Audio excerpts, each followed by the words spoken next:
అడవుల్లో ఉండి భద్రతా దళాలకు చిక్కి పార్టీ మొత్తాన్ని కోల్పోయే కంటే జనారణ్యంలోకి వెళ్లి ఉద్యమాన్ని పునర్నిర్మించాలని మావోయిస్టు పార్టీ భావిస్తుందా? వరుస ఎన్కౌంటర్లు కీలక నేతలను కోల్పోవడంతో మావోయిస్టులు తమ పంథా మార్చుకున్నారా?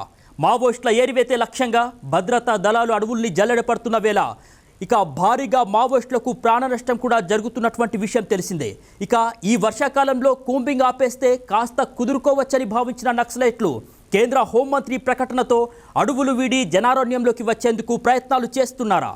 ఇంటెలిజెన్స్ వర్గాలకు అందిన సమాచారంతో సరిహద్దు రాష్ట్రాల పోలీసును అలర్ట్ చేశారు. దీంతో ఛత్తీస్గఢ్ సరిహద్దున ఉన్నటువంటి అన్ని జిల్లాల్లో పోలీసులు కూంబింగ్ను ముమ్మరం చేసినట్లుగా తెలుస్తోంది. ఇక ఇదిలా ఉంటే మరోవైపు అటవీ గ్రామాల్లో మావోయిస్టుల ఫోటోలతో వాల్పేపర్లతో ఫ్లెక్సీలు పెడుతూ గిరిజనులకు అవగాహన కల్పిస్తున్నారు పోలీసులు. ఇక అనుమానితులు వస్తే తమకు సమాచారం ఇవ్వాలని, అలా కాకుండా మావోయిస్టులకు ఆశ్రయం కల్పిస్తే కఠిన చర్యలు తప్పవని హెచ్చరిస్తున్నారు. ఇక ఆపరేషన్ కగార్ మొదలయ్యాక గడిచిన 18 నెలల కాలంలో దాదాపు 412 మంది మావోయిస్టులను కేంద్ర బలగాలు హతమార్చాయి.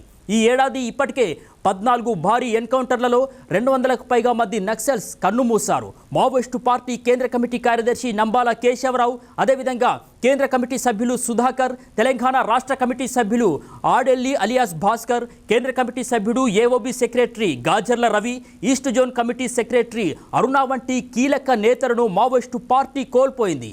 ఆపరేషన్ కగార్తో చెల్లా చెదురైన మావోయిస్టులు తెలంగాణలోకి ప్రవేశించే అవకాశం ఉందనే ఇంటెలిజెన్స్ పక్కా హెచ్చరికలతో భద్రాద్రి కొత్తగూడెం, ములుగు, భూపాలపల్లి జిల్లాల పోలీసులు అప్రమత్తమైనట్టు తెలుస్తోంది.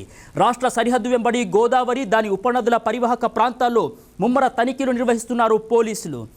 భూపాలపల్లి జిల్లాలోని పలిమెల కావచ్చు, మహాముత్తారం మండలంలోని దమ్మూరు, బూరుగుడెం, అదేవిధంగా నీలంపల్లి, వెంచంపల్లి గ్రామాల వద్ద ఉన్నటువంటి పెర్రి పాయింట్లపై పోలీసులు ప్రత్యేక నిఘా పెట్టినట్లు తెలుస్తోంది. ఇక అటు ములుగు, భద్రాద్రి కొత్తగూడెం జిల్లాలోని గోదావరి దాటే ప్రాంతాలపై డేగ కన్ను వేశారు పోలీసులు. నదీ తీరం వెంబడి కూంబింగ్ నిర్వహిస్తున్నారు. ఇక రహదారుల వెంట వాహన తనిఖీల్ని కూడా ముమ్మరం చేసినట్లు తెలుస్తోంది. ఏ మాత్రం అనుమానం వచ్చినా అదుపులోకి తీసుకొని ప్రశ్నిస్తున్నారు. గిరిజనులు, ముఖ్యంగా గొత్తికోయలు నివసించే అటవీ గ్రామాలపై ప్రత్యేక నిఘా పెట్టినట్లు సమాచారం. వర్షాకాలంలోనూ కూంబింగ్ కొనసాగుతుందని తాజాగా కేంద్ర హోంమంత్రి అమిత్ షా ప్రకటించడం మావోయిస్టులను ఒకంత కలవరానికి గురి చేస్తోంది. నిజానికి చూసినట్లయితే ఎండాకాలంలో అడవులు పల్చబడ్డాక మావోయిస్టులను వేటాడే భద్రతా బలగాలు వర్షాకాలం వచ్చాక ఆ కూంబింగ్ను ఆపేస్తాయి.